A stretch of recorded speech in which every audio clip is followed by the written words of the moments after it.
Hello, everyone. Tonight, we're setting sail on one of the greatest adventures ever imagined.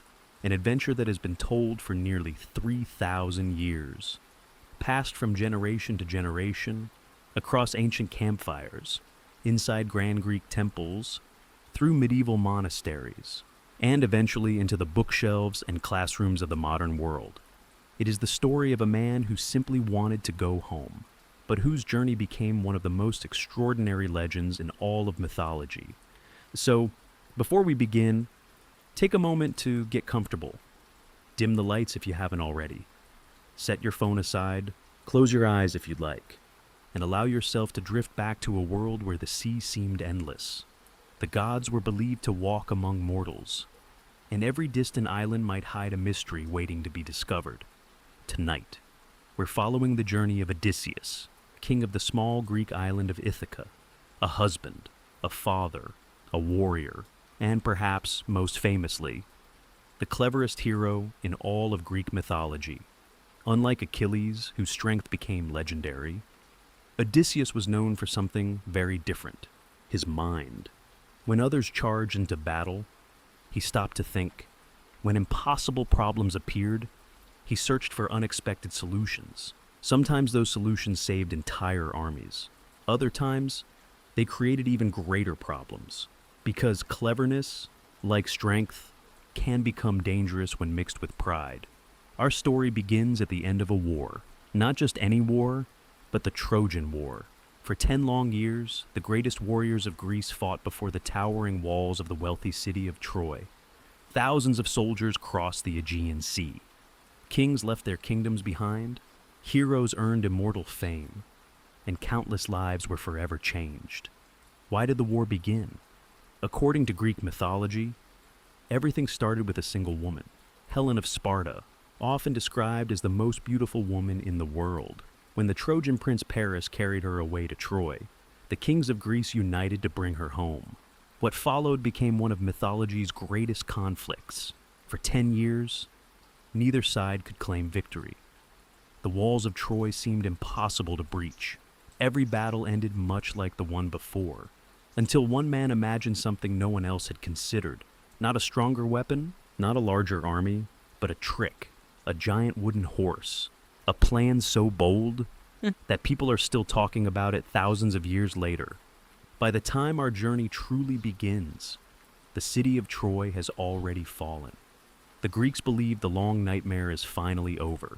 The ships are ready, the winds are favorable, and every surviving warrior dreams of returning home to the families they left behind a decade earlier. Among them is Odysseus. He imagines seeing his wife Penelope once again, meeting the son who was only an infant when he sailed away, walking through the hills of Ithaca, sleeping in his own bed, listening to waves breaking gently against familiar shores. It should have taken only a few weeks, perhaps a month. Instead, the journey would last another 10 years. Storms would drive him far from his course. Entire fleets would disappear. Friends would be lost. Monsters would emerge from forgotten caves. Enchantresses would test his resolve. Creatures with a single enormous eye would roam lonely islands. Songs so beautiful they could lure sailors to their deaths would drift across quiet seas. The gods themselves would decide whether he lived or vanished forever. Whether every one of these adventures truly happened is, of course, another question entirely. The Odyssey is not a history book. It is an epic poem, a masterpiece traditionally attributed to the ancient Greek poet Homer. Like all great myths, it blends imagination with timeless truths. The monsters may never have existed. The gods may never have walked among mortals. But the emotions within the story, hope, fear, loss, temptation, loneliness, and the longing to return home, those feelings are as real today as they were nearly 3,000 years ago. That may be why people have never stopped telling this tale. Every generation discovers something different within Odysseus. Some admire his courage. Others admire his intelligence. Some see a flawed hero, whose pride often creates his own misfortunes. Others simply enjoy the incredible adventures waiting beyond every horizon. Perhaps you'll discover something different tonight. This isn't a fast-paced retelling. There won't be sudden cliffhangers. loud battles, or dramatic music demanding your attention. Instead, imagine you're aboard one of Odysseus's wooden ships. The stars stretch endlessly above. The sea rises and falls beneath gentle waves. A cool breeze carries the scent of salt through the night air. The creaking of the mast becomes almost hypnotic. There is nowhere to hurry, no destination that cannot wait until morning. For the next hour, we'll simply drift together across the ancient Mediterranean. And if somewhere along the voyage, your eyes grow heavy and sleep quietly finds you, then perhaps you've experienced this story exactly as it was meant to be told. So, take one slow, deep breath. Listen to the gentle rhythm of the sea, and let us sail back to a time when heroes wandered unknown waters, when kingdoms rose and fell, and when one clever king unknowingly began the longest journey of his life. This is the incredible story of Odysseus. Long before Odysseus became famous for battling monsters, long before he encountered Cyclopes, sirens, or wandering gods, he was simply one of many Greek kings preparing for war. Our story begins not on the open sea, but in the bustling city of Sparta. Nestled among rolling hills and olive groves, Sparta was one of the most powerful kingdoms in ancient Greece. Its people valued discipline above almost everything else.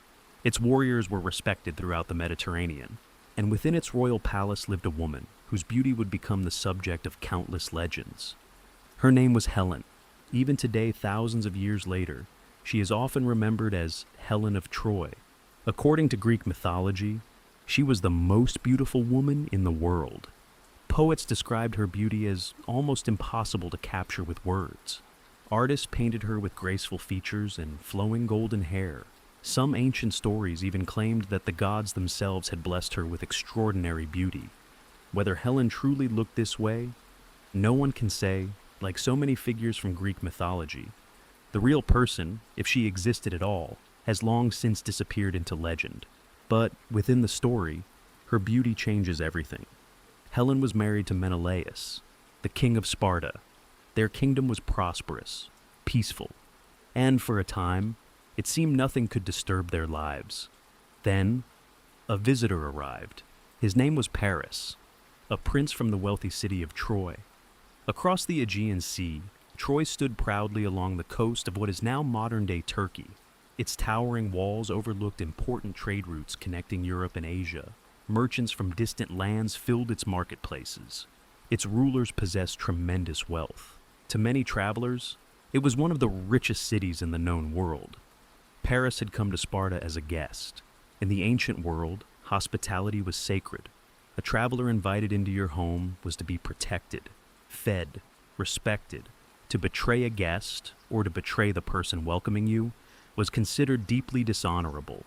Yet, according to the myth, that is exactly what happened. While staying in Sparta, Paris fell in love with Helen. Or perhaps, Helen fell in love with Paris. Ancient writers never completely agreed. Some tell us she willingly left with him. Others suggest she was persuaded. Still others say she was taken against her will. The truth, like so much in mythology, depends upon which storyteller you choose to believe. Whatever happened, when Paris sailed back across the sea, Helen was with him. When Menelaus discovered what had happened, his anger was immense. Not only had another prince taken his wife, his honor had been insulted before all of Greece. In the world of ancient kings, honor meant everything. An insult could not simply be ignored, and so, messengers were sent across Greece, to kingdoms large and small, to islands scattered across the Aegean, to mountain fortresses overlooking fertile valleys. One by one, the Greek kings answered the call. Among them came mighty warriors whose names still echo through history. Agamemnon, the powerful king of Mycenae, his younger brother Menelaus, the towering Ajax, the wise old Nestor, the fearless Diomedes, and perhaps the greatest warrior of them all, Achilles. His speed, his strength, his skill in battle would become legendary. Besides such heroes, Odysseus seemed almost ordinary. He was not the tallest, nor the strongest. He did not possess the unmatched power of Achilles, nor the enormous size of Ajax. Instead, Odysseus brought something different. He possessed patience, curiosity, and a mind that rarely stopped searching for solutions. He ruled the small island kingdom of Ithaca. Compared to kingdoms like Sparta or Mycenae, Ithaca was modest. Rocky hills overlooked quiet harbors. Goats wandered across steep cliffs. Fishing boats drifted in calm blue waters. It was a peaceful place, far removed from the grand palaces of mainland Greece. Before leaving for war, Odysseus embraced his wife, Penelope. Their son, Telemachus, was still only a baby. Some versions of the story even suggest Odysseus tried to avoid the war altogether. According to one famous legend, he pretended to have lost his mind. Harnessing a horse and an ox together, a very unusual pairing, he wandered through his fields, scattering salt instead of seed. Perhaps he hoped the other kings would believe he was no longer fit to fight, but one clever visitor suspected the truth. To test him, the visitor placed young Telemachus directly in front of the plow. At the very last moment, Odysseus steered away to avoid harming his child. The trick had failed. His mind was perfectly clear. He would have to join the expedition after all. Soon, more than 1,000 Greek ships gathered along the coast. Imagine the sight. Wooden vessels stretching across the shoreline as far as the eye could see.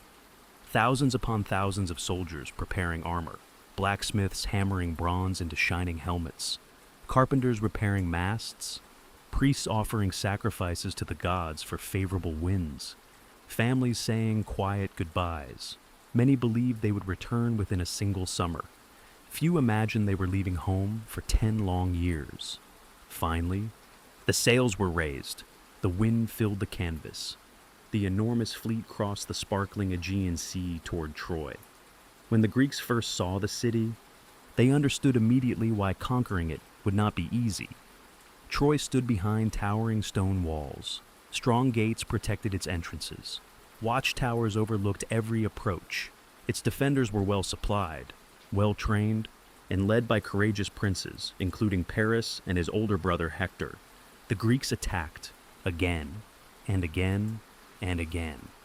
Years passed. Battles were fought beneath the blazing summer sun. Heroes won glory. Heroes lost their lives.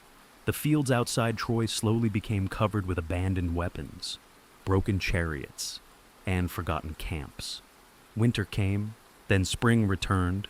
Still, the walls stood. The war became a test not only of strength, but of endurance. Children who had been born when the fleet first sailed were now old enough to run through the streets of Greece. Meanwhile, their fathers remained far from home.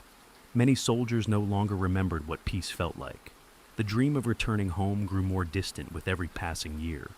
Inside the Greek camp, frustration quietly spread.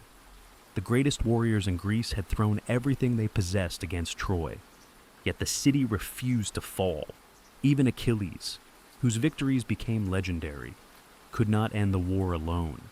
The walls remained unbroken. The gates remained closed.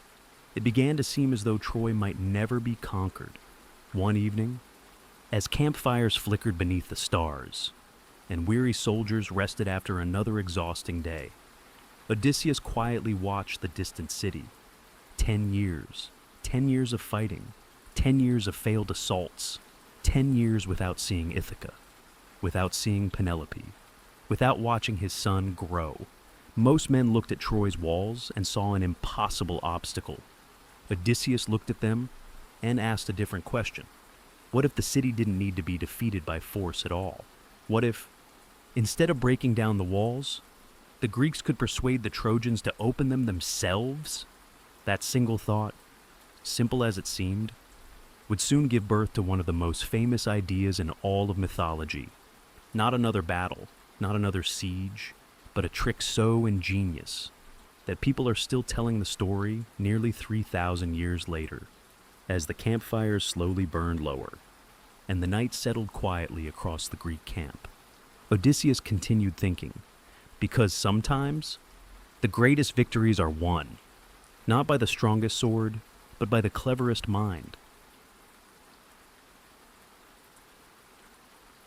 As another dawn rose above the plains of Troy, the city looked much as it always had. Its towering stone walls glowed softly beneath the morning sun. Watchmen walked slowly along the battlements, scanning the distant horizon where the Greek camp stretched across the coastline. For 10 long years, this had become their daily routine. Each morning, they expected another attack. Each evening, they celebrated another day of survival. The Trojans had begun to believe something extraordinary. Perhaps their city could never be conquered. After all, they had endured everything the Greeks could throw against them. Great warriors, countless ships, years of relentless fighting, and still, Troy remained standing. Beyond the walls, the Greek camp appeared strangely quiet.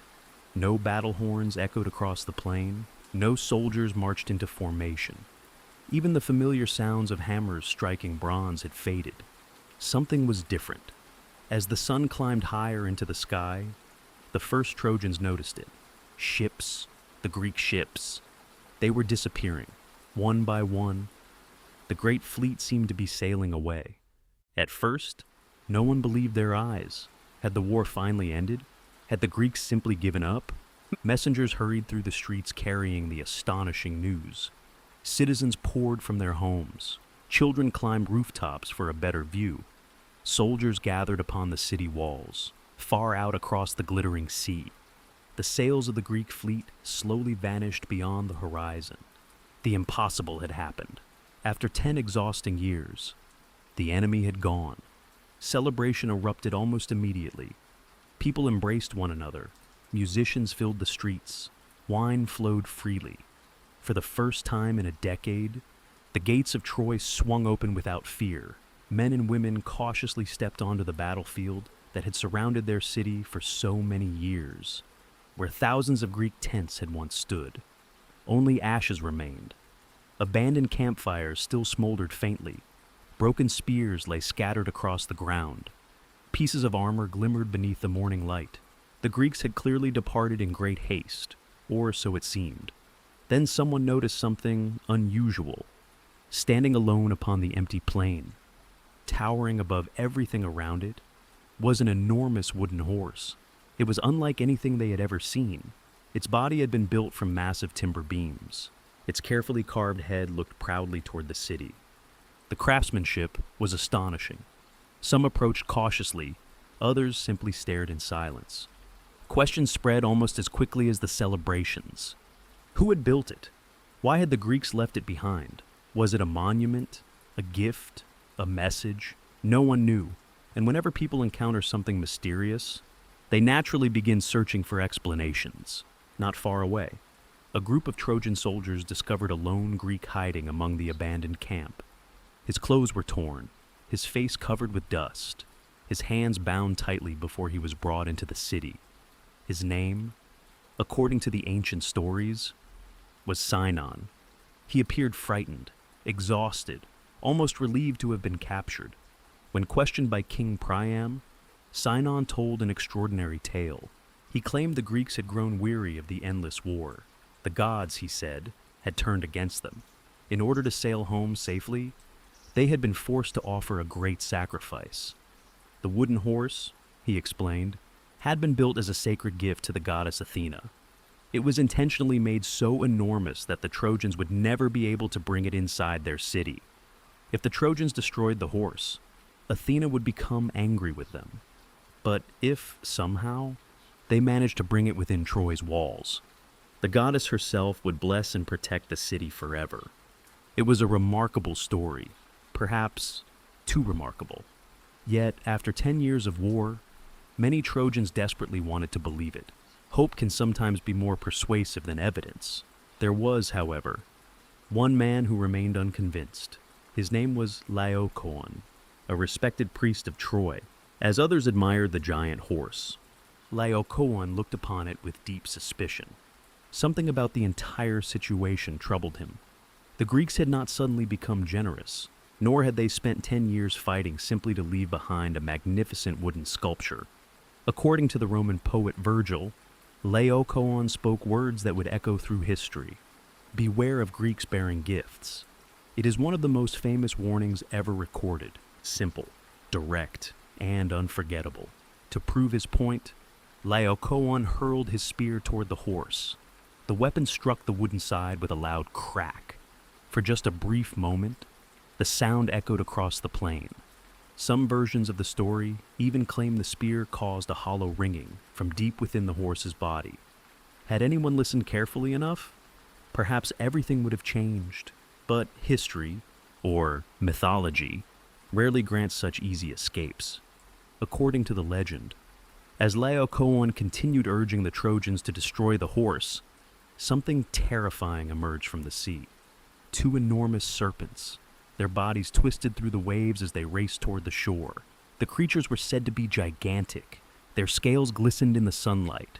Foam churned violently around them as they crossed the water with astonishing speed. Panic spread instantly. The serpents reached the beach, then surged toward Laocoon and his two sons. Ancient writers describe a horrifying struggle. The great snakes coiled around the three figures. Their powerful bodies tightened relentlessly. The priest fought desperately. His sons cried for help, but there was no escape. Within moments, all three lay lifeless. The serpents then disappeared into the nearby temple of Athena, to the watching Trojans.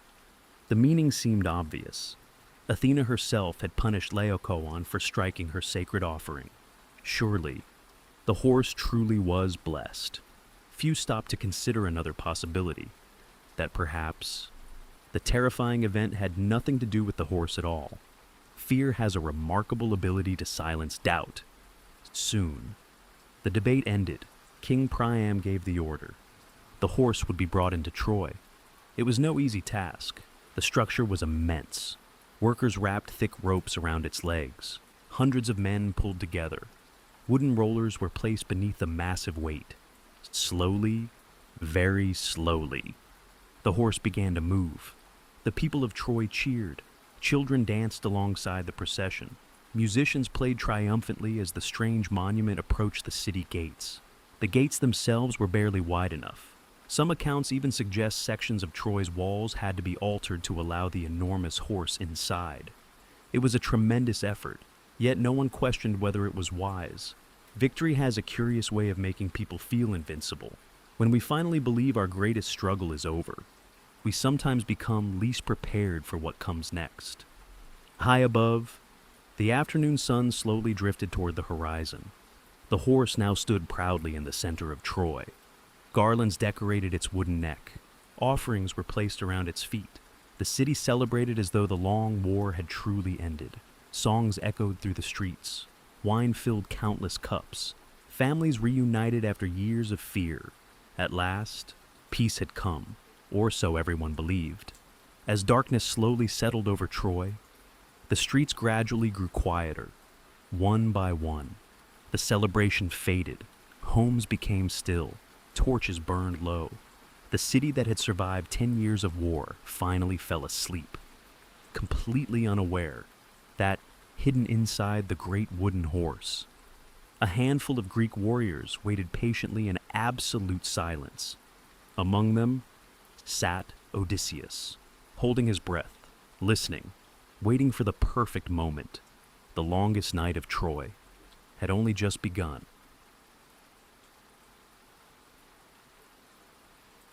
Night settled gently over Troy.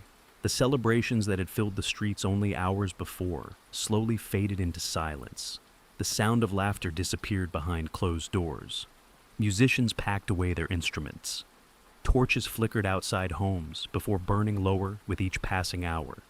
For the first time in 10 long years, the people of Troy went to sleep believing the war was finally over. Some dreamed of rebuilding the fields beyond the city walls.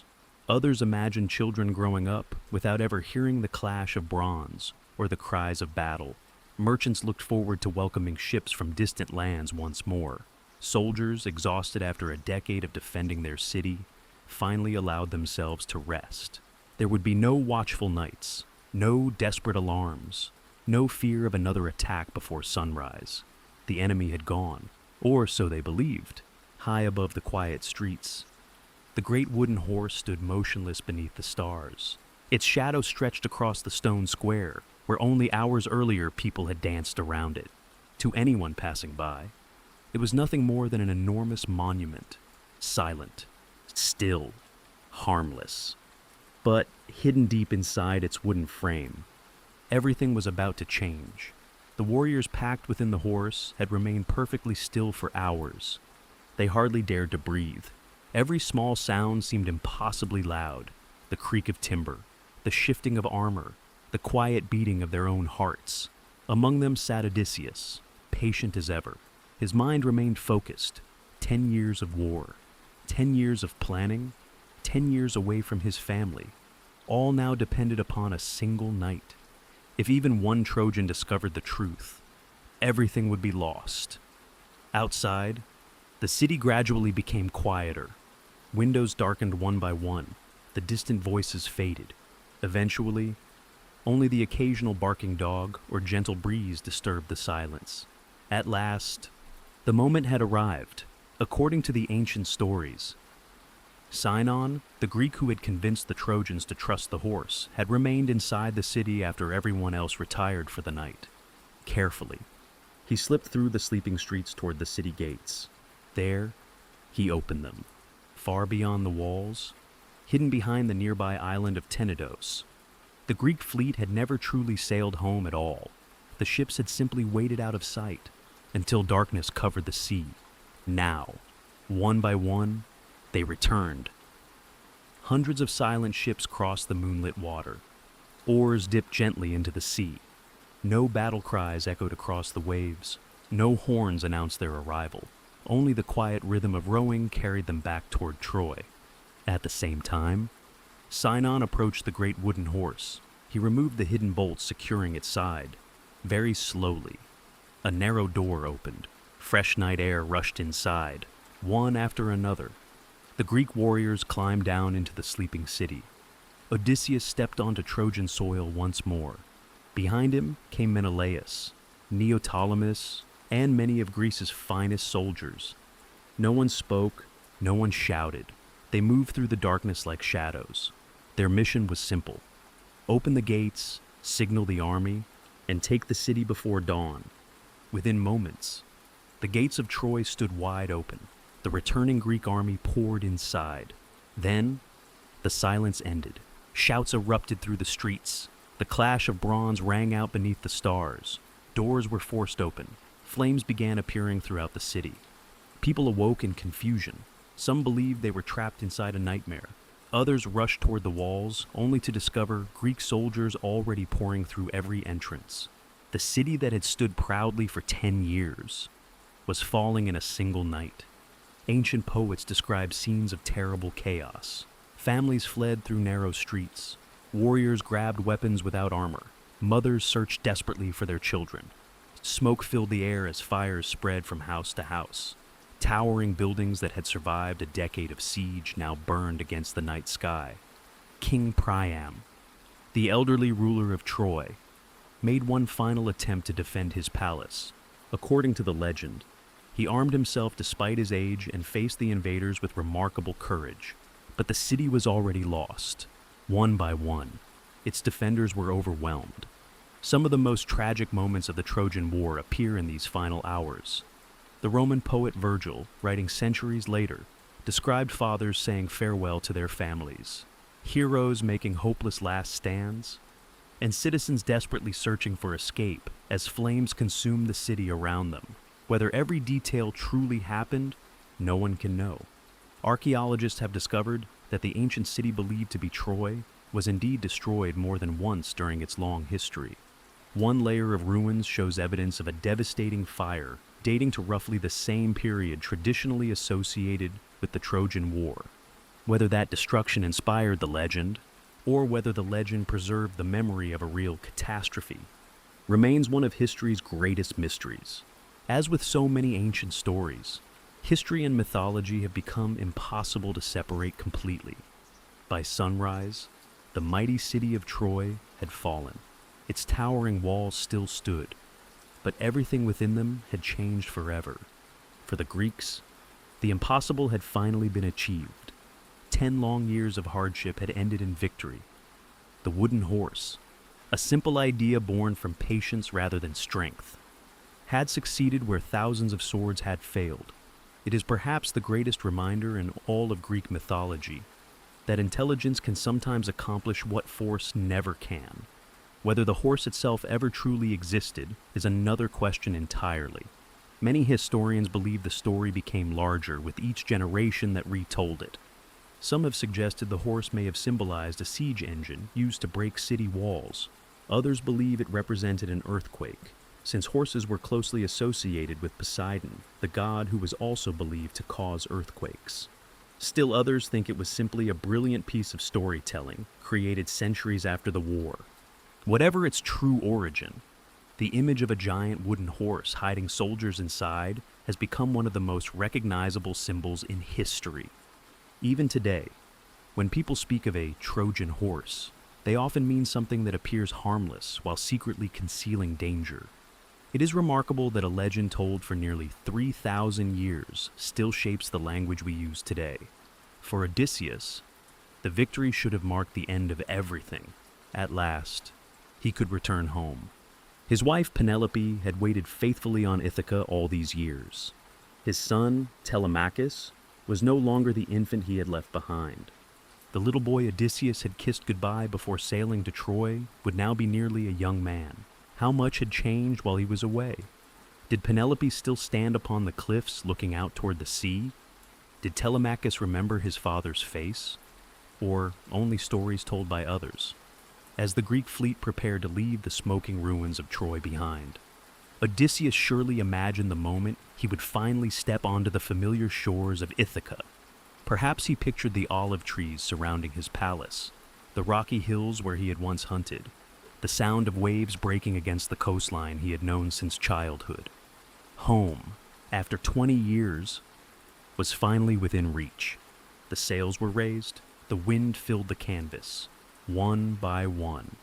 The Greek ships slipped away from the ruined city and sailed into the open sea. Behind them, the smoke of Troy slowly disappeared into the morning sky. Ahead lay the endless blue waters of the Mediterranean.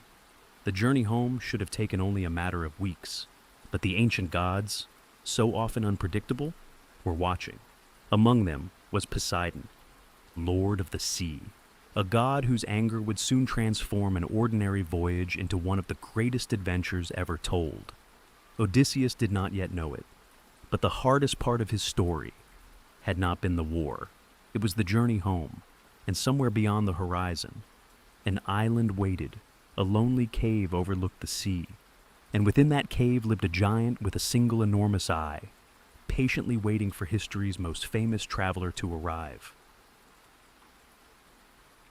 The sea has a curious way of changing those who travel upon it, day after day. The horizon never seems to move. The sky melts into the water until it becomes impossible to tell where one ends and the other begins. There are no roads to follow, no mountains to guide the way, only the wind, the stars, and the endless rhythm of the waves. For the ancient Greeks, the sea was both a pathway and a mystery. It connected distant kingdoms, but it also hid places that few people had ever seen. Lonely islands, jagged cliffs, sudden storms, and, according to their stories, creatures unlike anything found in the ordinary world. As Odysseus and his fleet sailed away from the burning city of Troy, the men believed they had finally left danger behind. The long war was over. Their ships were loaded with supplies. Their hearts were filled with hope. Every sunrise carried them closer to home, or so they thought. For a brief time, the voyage was peaceful. The wind filled the sails. Dolphins occasionally leaped beside the ships. At night, the stars reflected across the calm water like scattered pieces of silver. Around small cooking fires on the decks, the soldiers spoke excitedly about the lives waiting for them. Some dreamed of seeing their wives again. Others imagined embracing children who had grown older during the 10 years they had spent at war. A few laughed as they wondered whether their old hunting dogs would still recognize them. Even Odysseus allowed himself to imagine Ithaca. He pictured the rocky coastline rising from the sea, the olive groves surrounding his palace, the familiar scent of pine trees carried by the island breeze.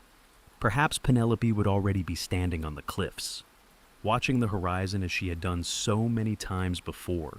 Perhaps Telemachus, now nearly a young man, would run down to the harbor to greet the father he barely remembered. After everything they had endured, home no longer felt like a dream. It felt close enough to touch, but in Greek mythology, peace rarely lasts for long. The first sign of trouble came with the wind. Without warning, dark clouds gathered overhead. The calm sea became restless. Gentle waves grew into towering walls of water. Thunder rolled across the sky. Rain lashed against the wooden ships. Ancient sailors had little understanding of weather as we know it today. To them, storms were not simply natural events. They were signs that the gods had become displeased. Every crashing wave seemed driven by divine hands. Every bolt of lightning carried meaning. The fleet struggled to stay together. Sails were lowered. Oars fought desperately against the rising sea. The ships were scattered in every direction. When the storm finally passed, the familiar coastline had vanished. No one knew exactly where they were. The voyage home had become something entirely different. Over the following days, Odysseus guided his remaining ships from island to island. Some offered fresh water. Others provided fruit and wild goats. Each unfamiliar shore promised supplies, but also uncertainty. The ancient Mediterranean was a place of countless islands. Many were known, many were not. To sailors of the Bronze Age, every distant coastline could hide either friendly strangers or terrible danger. One morning, as the mist slowly lifted from the sea, a strange island appeared ahead. Unlike many they had already visited, this one seemed unusually peaceful. Green hills rolled gently toward the shore. Thick forests covered the slopes. Goats wandered freely across the rocky landscape. Smoke drifted lazily into the sky from somewhere farther inland. It looked almost inviting. The sailors anchored their ships in a quiet bay. Fresh water sparkled nearby. The beaches were empty. No warriors stood waiting. No villages could be seen. Only silence. The men quickly began gathering food. After years of surviving war, simple comforts felt like treasures. They hunted the wild goats roaming the island, cooked fresh meat over open fires, filled jars with clean spring water. For the first time in many days, laughter returned. Some suggested remaining there for several more nights before continuing the voyage home. But Odysseus noticed something curious. Across a narrow stretch of water, he could see another island, or perhaps another part of the same land. There, smoke rose steadily into the sky. Someone lived there. Unlike many leaders, Odysseus possessed an endless curiosity. Whenever he encountered something unknown, he wanted to understand it. Who were these people? Were they traders? Farmers? Would they welcome strangers? Or drive them away? Ancient Greek hospitality was considered sacred. A traveler arriving peacefully at someone's home was usually offered food, water, and shelter before even being asked their name. The Greeks believed Zeus himself watched over guests and hosts alike. To refuse hospitality without reason was thought dishonorable. Odysseus had every reason to expect a warm welcome. Choosing 12 of his finest companions, he climbed into a smaller boat. Before leaving, he carried with him one unusual gift, a large skin filled with exceptionally strong wine. The wine had been given to him earlier during the war by Marin, a priest of Apollo. According to the ancient story, it was so rich and powerful that a single cup would normally be mixed with 20 measures of water. Few mortals had ever tasted anything like it. Odysseus did not know why, but something told him it might prove useful. The small boat crossed the narrow channel. As they approached the unfamiliar shore, everything remained strangely quiet. No fishermen, no shepherds calling to their flocks, no children playing near the water, only the distant sound of goats moving among the rocks. The men climbed ashore, following a winding path through the hills. Eventually, they came upon an enormous cave. Its entrance was unlike anything they had ever seen. Huge baskets overflowed with cheese. Shelves carved into the stone held rows of clay jars filled with milk. Pens built from massive timbers contained countless sheep and goats. Everything appeared carefully organized, yet the owner was nowhere to be found. Odysseus's companions became uneasy. One sailor spoke softly. Let us take what we need. We can carry away the cheeses, drive some sheep back to the ship, and leave before the owner returns." It was sensible advice. The cave was clearly inhabited. Whoever lived there possessed extraordinary strength simply to move the enormous stone furniture scattered throughout the cavern. But Odysseus hesitated. His curiosity once again overcame caution. "No," he replied, "we will wait. Surely the owner will offer us the hospitality that all civilized people honor." His companions exchanged uncertain glances. Still, they trusted their king. Together they built a small fire inside the cave. They waited. Outside, the afternoon slowly faded toward evening. The shadows lengthened across the hills, far away. A deep rumbling sound echoed through the valley. At first, it almost resembled distant thunder. Then came the unmistakable sound of hundreds of sheep moving together. Heavy footsteps followed, each one slow, deliberate, powerful enough to make the ground itself seem to tremble. The sailors turned toward the entrance. Darkness filled the opening.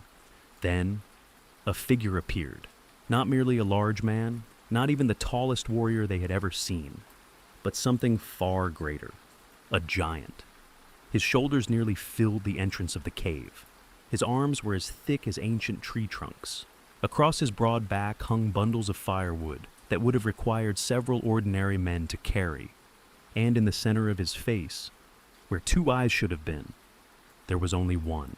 A single enormous eye. Watching the strangers in silence, the Cyclops had returned home. For a long moment, no one moved. The giant stood silently at the entrance of the cave. Behind him, hundreds of sheep slowly crowded inside, their soft bleating echoing against the stone walls. One by one, the animals wandered toward their familiar pens as though nothing unusual had happened. The giant paid little attention to them. His single eye remained fixed upon the strangers. Without speaking, he reached behind him. There, lying beside the entrance, rested an enormous slab of stone. It was so large that dozens of ordinary men would never have been able to move it. Yet the giant lifted it with astonishing ease. Slowly, he rolled it across the entrance of the cave. The opening disappeared. Moonlight vanished. The sailors heard the heavy stone settle into place with a deep, thunderous rumble. The cave was sealed. Only then did the giant turn toward his unexpected guests. Ancient Greek poets describe him as Polyphemus, the most famous of all the Cyclopes. The Cyclopes were a race of giants said to possess only a single eye. Some myths portrayed them as master blacksmiths who forged the thunderbolts of Zeus. Others, like Polyphemus, lived alone upon remote islands, far removed from cities, far removed from laws, far removed from civilization itself. Polyphemus studied the strangers carefully. His voice, when he finally spoke, filled the cave like distant thunder. "Who are you? Where have you sailed from? Are you merchants or pirates who wander the sea?" Odysseus stepped forward. Even now, he believed words might solve the problem. "We are Greeks," he answered calmly. "Our war at Troy has ended. We have been driven from our course by storms.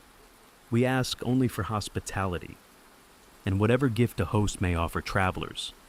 To a Greek audience, those words carried enormous meaning. Hospitality, known as xenia, was considered sacred. Zeus himself was believed to protect wandering strangers. A host was expected to provide food, water, shelter, only afterward asking questions of the guest. Likewise, guests were expected to show respect in return. It was one of the foundations of Greek society.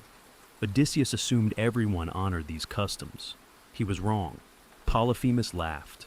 It was not a joyful laugh. It echoed harshly against the stone walls. "You speak to me of Zeus? The Cyclopes care nothing for Zeus. We are stronger than your gods. We obey no laws but our own." For perhaps the first time, Odysseus realized he had entered a world where all the rules he understood no longer existed. There would be no welcome, no feast, no peaceful conversation. Only danger. The giant suddenly reached forward. His enormous hand swept through the cave. Before anyone could react, He seized two of Odysseus's companions as easily as a child might pick flowers from a field. The sailors cried out. Some reached for their swords. Others stumbled backward in terror. It made no difference. Polyphemus slammed the unfortunate men against the stone floor. The ancient poem does not soften what happened next. The giant devoured them. To modern readers, the scene feels shocking, even disturbing. But within Greek mythology, monsters often represented the complete opposite of civilization. Polyphemus did not merely threaten travelers. He rejected every custom that made people human. He showed no mercy, no hospitality, no respect, only raw strength. When he had finished, the giant stretched himself across the cave floor. Within moments, his slow breathing echoed through the darkness. He had fallen asleep. The surviving sailors stood frozen. Some struggled to comprehend what they had witnessed. Others quietly wept for their fallen companions. The silence felt almost unbearable. One of the men whispered urgently, "Now. While he sleeps, we can kill him." Several others nodded. Bronze swords slowly slid from their scabbards. It seemed obvious. The giant slept defenseless before them. One quick strike, and they would be free. But Odysseus remained perfectly still. His mind raced. He looked toward the entrance, then toward the enormous stone sealing the cave. Even if they killed Polyphemus, who would move the stone? No human strength could shift it. They would remain trapped inside. Only now, instead of sharing the cave with a living monster, they would share it with a dead one. Sometimes, the first solution is not the right one. Odysseus quietly lowered his sword. "We cannot kill him." His companions stared at him in disbelief. He alone can move the stone, so we must find another way. The night passed slowly. Sleep never came. Every sound echoed through the cave, the breathing of the giant, the nervous movements of the sheep, the occasional crackle of their dying fire. Each hour seemed longer than the last. At dawn, Polyphemus awoke, without a word. He seized two more sailors. Again, the ancient story tells us they became his meal. The remaining men watched helplessly. No battle, no struggle, only overwhelming strength. When he had finished eating, the giant rolled the massive stone aside, just far enough to allow his flock to leave for the day's grazing. He carefully guided the sheep outside. Then, with astonishing ease, he rolled the stone back into place. The cave was sealed once more. The giant disappeared into the sunlight. Only silence remained. Odysseus now understood something important. Polyphemus followed the same routine every day. Each morning, he led his flock to pasture. Each evening, he returned. If there was to be an escape, it would have to happen when the giant came home again. As the sailors sat in despair, Odysseus wandered slowly through the cave. He forced himself to observe every detail, every object, every possibility. That was always his greatest gift. While others saw only fear, Odysseus searched for opportunity. Near the back of the cave, he noticed something unusual. Leaning against the wall was the trunk of a great olive tree. Its lower branches had already been trimmed away. Perhaps Polyphemus intended to shape it into a walking staff. Even unfinished, it was enormous, thicker than the mast of many ships. Odysseus walked toward it. He rested a hand upon the smooth wood. Then, an idea began to form. Quietly, he called his companions together, working as silently as possible. They cut away a section of the trunk. They trimmed one end until it became sharp. Then they hardened the point in the glowing embers of the fire. The smell of scorched olive wood slowly filled the cave. When they finished, they carefully hid the sharpened stake beneath piles of animal dung scattered across the floor. It was not an elegant hiding place, but it was effective. Now, all they could do was wait. The sun slowly crossed the sky outside. Light drifted across the entrance of the cave before gradually fading toward evening. The familiar sound returned. Hundreds of sheep, heavy footsteps, the ground trembling beneath each stride. Polyphemus had come home, once again. The great stone rolled across the entrance. Once again, the cave became a prison. The giant prepared his evening meal, and once again, two more of Odysseus's companions were lost. The king of Ithaca closed his eyes. His plan was almost ready.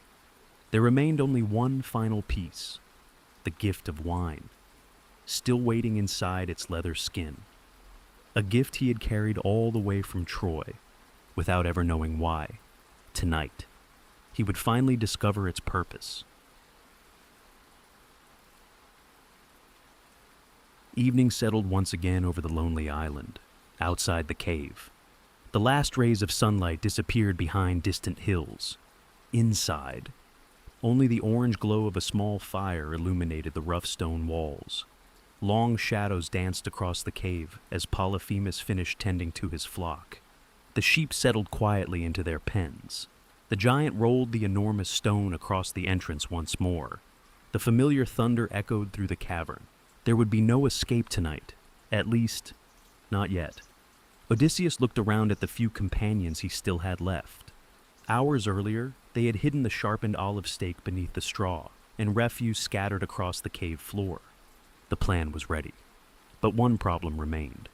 Even a giant as powerful as Polyphemus would never sit still while strangers attacked him. They would need something else, something to dull his strength, something to cloud his mind. Slowly, Odysseus reached for the leather wineskin he had carried since leaving Troy. It had remained untouched throughout the journey, not because he wished to save it, but because it was unlike any ordinary wine. The priest Marin had warned him of its remarkable strength. It was so concentrated that it was almost never drunk by itself. Usually, a single measure of wine would be mixed with 20 measures of water. Only then was it considered suitable for a feast. Tonight, Odysseus intended to offer it undiluted. The giant watched curiously as the Greek approached. Without fear, Odysseus held out the wineskin. "You have eaten well tonight," he said calmly. "Now, accept this gift. A fine drink from the lands of Greece." Polyphemus took the wineskin in one enormous hand. He raised it to his lips, then drank deeply. His single eye widened. Never before had he tasted anything like it. The rich aroma filled the cave. He lowered the skin and smiled.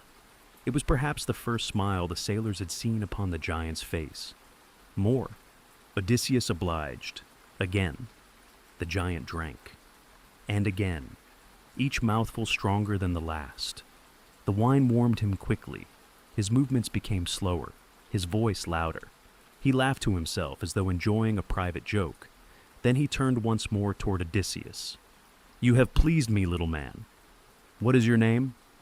The question seemed simple, yet Odysseus understood that names carried great power. To reveal one's identity was to reveal oneself completely. For a brief moment, he considered the answer. Then, the clever king smiled. "My name," he replied softly, "is Nobody." The giant frowned. Nobody? Yes. Nobody. Polyphemus nodded slowly. The wine had already begun to blur his thoughts. "Very well. Nobody. You have brought me an excellent drink, so I shall give you a gift in return."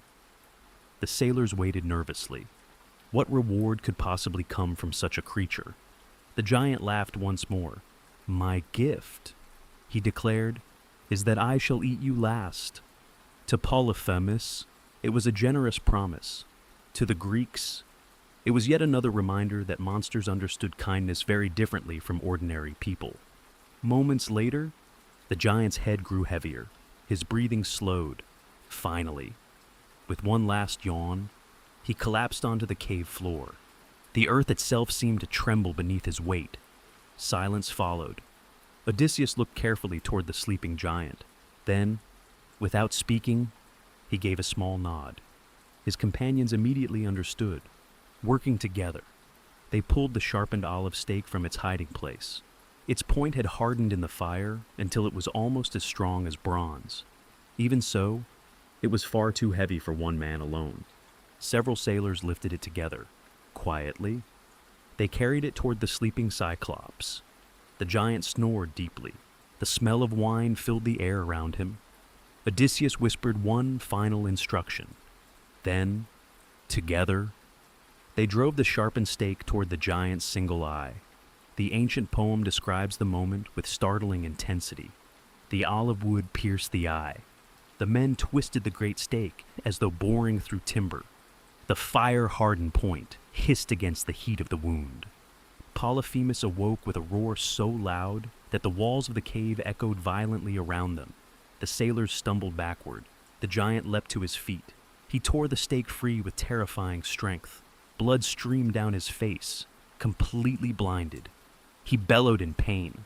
His cries rolled across the island like thunder, far away. Other Cyclopes heard him, one by one. Their deep voices echoed from neighboring caves. "What is wrong, Polyphemus? Who has harmed you?" The blinded giant stumbled toward the entrance, still roaring in agony. Then he shouted the answer. "Nobody! Nobody is killing me!" The other Cyclopes fell strangely silent. After a moment, one of them called back. "If nobody is hurting you, then surely this must be a sickness sent by the gods. There is nothing we can do." One by one, their voices faded into the night. The island became quiet once more. Inside the cave, Odysseus allowed himself the smallest of smiles. His trick had worked perfectly. The simple answer he had given hours earlier had become his greatest weapon. Even blinded, Polyphemus remained dangerous. He stumbled toward the entrance and rolled away the enormous stone, not to let the Greeks escape, but to release his flock for the morning. Then, he sat across the opening. His enormous hands searched carefully over every sheep that passed beneath them. Surely, the strangers would attempt to run outside. He would catch them one by one. Odysseus quickly realized they could never simply walk past the giant. Once again, his eyes wandered across the cave, searching, thinking, looking for the smallest advantage. His gaze settled upon the sheep, large, thick with wool, moving calmly toward the entrance. Then another idea appeared, working silently. The Greeks tied themselves beneath the bellies of the largest rams. Each man clung tightly to the heavy wool, hidden beneath the animals, invisible from above. Odysseus chose the largest ram of them all. He wrapped both arms firmly around its thick fleece. Then, he waited. One by one, the sheep shuffled toward the entrance. Polyphemus reached down with his massive hands. He carefully felt each animal's back, its horns, its thick wool. Satisfied, he allowed it to pass, never imagining anyone might be hanging beneath it. Closer and closer. Odysseus could hear the giant's breathing. He remained perfectly still, not even daring to exhale. Then, the ram carrying him reached the entrance. Polyphemus rested one enormous hand upon its back. For a moment, time itself seemed to stop. The giant sighed. "My faithful ram," he murmured, "why are you the last to leave today? Do you mourn your master's wounded eye?" The ram said nothing, of course. It simply continued walking, slowly, very slowly. It passed beyond the giant, into the fresh morning air. Odysseus did not move until he was safely beyond the cave. Only then did he release his grip and quietly help the others free themselves, one after another. The surviving Greeks gathered among the rocks overlooking the shore. They hurried toward their waiting ship. Within moments, the oars struck the water. The vessel began pulling away from the island. For the first time since entering the cave, they were truly free. His companions breathed with relief. Some laughed. Others simply stared back at the island in disbelief. The nightmare was over, or at least, it should have been. As the distance between the ship and the shore slowly increased, Odysseus stood near the stern. He looked back toward the cave, toward the blinded giant stumbling across the hillside, toward the island that had nearly become his grave. Something stirred inside him. Pride. After surviving such impossible danger, he wanted the giant to know who had defeated him. His companion sensed his thoughts immediately. "No," one pleaded. "Do not call out. We have escaped. That is enough." But sometimes, the greatest danger comes not from monsters, but from the victories that make us forget to remain humble. Odysseus stepped toward the edge of the ship, filled his lungs, and shouted across the sea, "Cyclops! If anyone ever asks who blinded you, tell them it was not nobody. It was Odysseus, king of Ithaca." The words echoed across the water. For a long moment, there was only silence. Then, Polyphemus slowly lifted his head toward the sky. His single eye was gone. But now, he knew the name of the man who had outwitted him, and that name would soon reach someone far more powerful than any giant, someone who ruled every wave, every storm, and every sea the Greeks would ever sail. Poseidon, the father of the Cyclops. Odysseus had escaped the monster, but in revealing his name, he had unknowingly awakened the wrath of a god, and the long journey home had only just begun.